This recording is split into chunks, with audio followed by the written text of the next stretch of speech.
জামাত ইসলামী পৌঁছাবে না। শান্তির জন্য কল্যাণের বার্তা নিয়ে সারা বাংলাদেশে সর্বত্র ইসলামের দাওয়াত পৌঁছে যাবে গণতান্ত্রিক পদ্ধতিতে।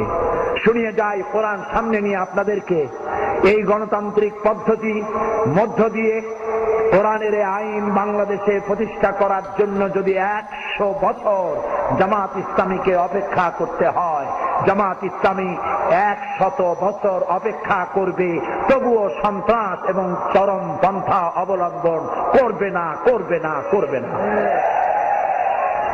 আমাদের অসংখ্য সাহিত্য ভান্ডার আছে, বললে হবে না জামাত ইসলামী কোন ইসলামী দল নয়।